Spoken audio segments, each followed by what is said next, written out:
मैं काफ़ी देख रहा था अभी आपका टॉपिक, माशाल्लाह मौजू आज का बहुत अच्छा है।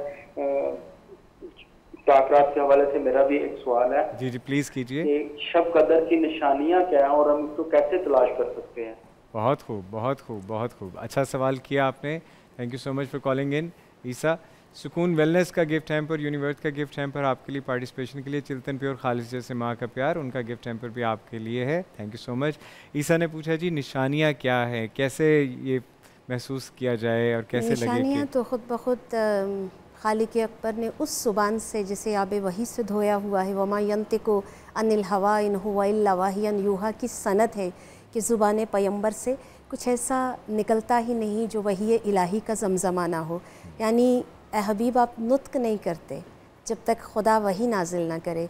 तो ख़ुद अगर सरकार ख़त्मी मर्तबत ने इस रात को 3 रातों में छुपा दिया तो कुछ चीज़ें आया होना, उनका बयान होना नेमत है और बाज़ चीज़ों का छुप जाना नेमत वाह है। वाह वाह, इजहार नेमत बनता तो उससे भी बड़ी छुपा हुआ कदर का मौजज़ा एक नेमत किस तरह से है कि अल्लाह ने 3 रातों में हमारे लिए ताक रातों में इसको छुपाया।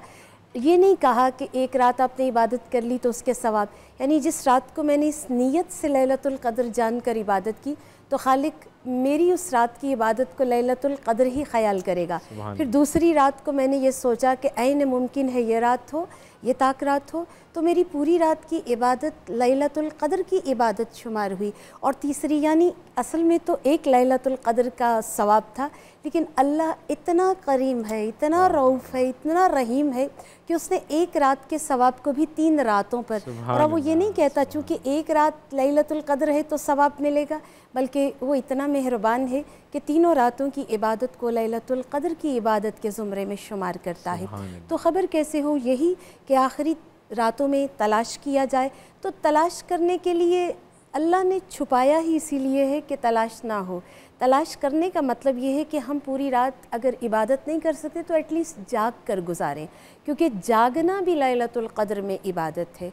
ज़िक्र अस्माउल हसना को, खुदा के बेहतरीन अज़कार को ज़िक्र करना, ख़ुद सूरह क़द्र की तलावत करना, क्योंकि ये सूरत भी वो नेमत है परवरदिगार आलम की कि जिसमें अल्लाह ने इस रात की मंजिलत और फिर अपने इक़्तिदार व इख्तियार को, अमूमन खुदा का मिल्क है, वो जहाँ चाहे जिस तरह चाहे हम पर रहमतें नाजिल करे, लेकिन किसी एक रात को वो अव्वल शब से आखिर शब तक सलामती करार दीन दे तो इस्लाम के नाम से, हमें बनाए तो मुसलमान यानी तस्लीम किए हुए लोग, और फिर रात भी अता करे अपनी तो उसे लैलतुल क़द्र यानी सलामती की रात।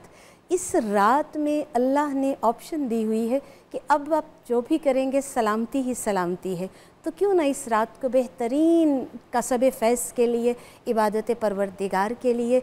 और ये वो अयाम हैं कि जिनमें, ये वो रातें हैं कि जिनमें हम पर कुरान की मारिफत ज़्यादा बेहतर तौर पर आश्कार होती है, क्योंकि अल्लाह ने हमेशा कुरान या सोफ़ आसमानी को उतारने का सोचा तो वो माह मुकर्रम रमज़ान में उतारा।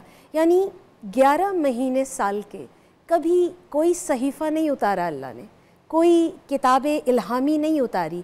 यानी सोफ़ इब्राहीम उतरे तो यकम रमज़ान को, और फिर वो ज़ात अगर ज़ुबूर उतारे तो 6 रमज़ान को, 13 को इंजील अता कर दे, तौरात उतारे तो 18 को, और फिर इसी महीने में लैलतुल क़द्र में कुरान यानी दफ़ई नज़ूल, कुरान के भी 2 नुज़ूल हैं, एक दर्जा बदर्जा तदरीजी यानी जैसे नबी पाक 23 बरस मुसलसल कुरान उतरता रहा, और एक है दफ़ी यानी यकलख्त एक ही दफ़ा में, वो एक ही दफ़ा में कुरान जिस रात में उतरता है वो लैलतुल क़द्र है।